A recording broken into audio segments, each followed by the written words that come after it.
Good evening, YouTube. This is Kel 2012. It is November 4th. It is 11:26 p.m. Um, I don't have a lot to add tonight, but I noticed that Seattle for Truth, which I've referred everybody to as far as what he's been bringing up, he's still bringing up a lot of the news articles, um, and that's great. I'm going to refer you to his site because he's doing a great job on that. He's also doing a little bit of tracking as far as going back and finding uh, fact information on uh, Baxter, as well as just some other key players in this and how it's being played out and why. But that's not what I'm here for tonight. We all know what's going on there. We all know that there's a blackout, a media blackout in the Ukraine. We need to find a way to track this thing. All right. We know that the WHO and the CDC are going to keep everything as hush-hush as possible, as not to panic anybody, and I can understand that to an extent. There has to be a way to track the movements. I've been utilizing different verbiage in my searching. I've been looking with hemorrhagic pneumonia, uh, respiratory illness, uh, respiratory distress, things like that, cases that would be found in the surrounding countries. We do know that it has moved to at least Belarus, and it's going to keep moving. One thing that I have noticed is I've been going through blogs and things like that, and I'm not going to put them in here as far, it's just, I've gone through so much stuff today, it's been insane. And I have noticed one thing, even though they say that this area is under quarantine, there's been a few people that have made blogs stating that they're going to be leaving the country and that everybody is trying to get out of the country. And the interesting thing is the airports technically aren't closed. There are people still getting flights out. They're being scanned for like a fever, but they're still getting out. And that's scary as hell. I mean, if you're going to quarantine an area, especially with something that's got this type of a situation, but you're not restricting air travel. I mean, they're saying that, the flights out of that area are booked like up to a week in advance at this point, and they're booked. There are no seats available. Now, I honestly don't know if this is a way that they're going to quarantine by just saying there are no flights, or if they actually are flying people out of there.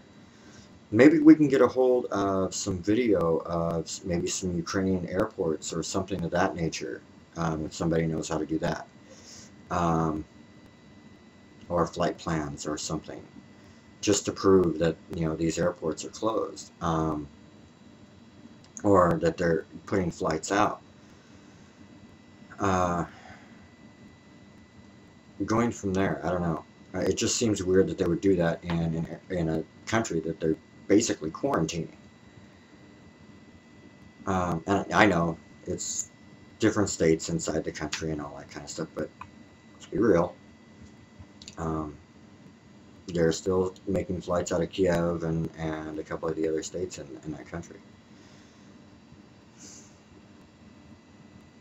One thing I am concerned about, and I think it's rightfully so, unless this is one big world conspiracy, which I have no doubt there are some major key players involved in this, but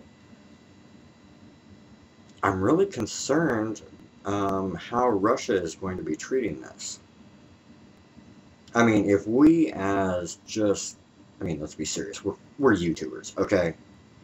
I mean, yeah, we know how to surf the net. Yeah, we are pretty good at what we do as far as, looking up information and all that kind of stuff. But literally, in the grand scheme of things, there isn't very many of us that can't say, hey, I know how to do this because I stayed in a Holiday Inn last night. I mean, okay,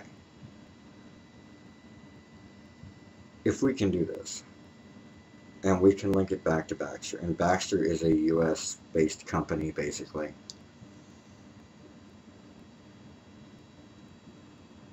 How is Russia going to look at this?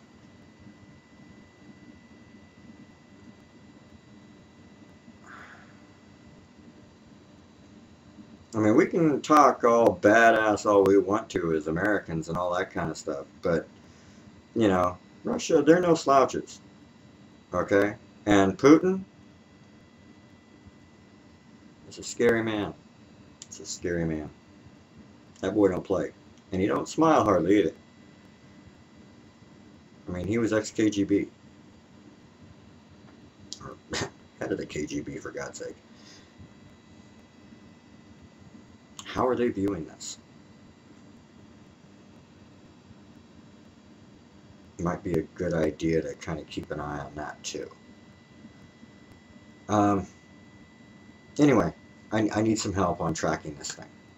Okay, maybe we're tracking medical shipments. Maybe we're tracking troop movements to certain areas, outside of the Ukraine. Maybe we're tracking hospitals in Germany or this or that. I don't know. Looking for news clips out of surrounding countries in Europe or something to help track this thing. Anything that's going to give us an idea of where this thing is going. Because I don't trust the CDC and I definitely don't trust the WHO. Okay? I mean, any group that's going to change the definition of a pandemic level 6 and put the world in a total scare for no reason originally is somebody I'm not going to trust. So it's up to us, in my opinion, to track this thing and let everybody know what's going on. There's a lot of people that don't. I just had a client of mine tonight who was a judge, and she had no idea what was going on in Ukraine right now. So I'm guessing, and she's like, is this like on CNN or on the news? And little bits and pieces at a time, yeah, but it's not being talked about, really. Hardly anybody knows about it.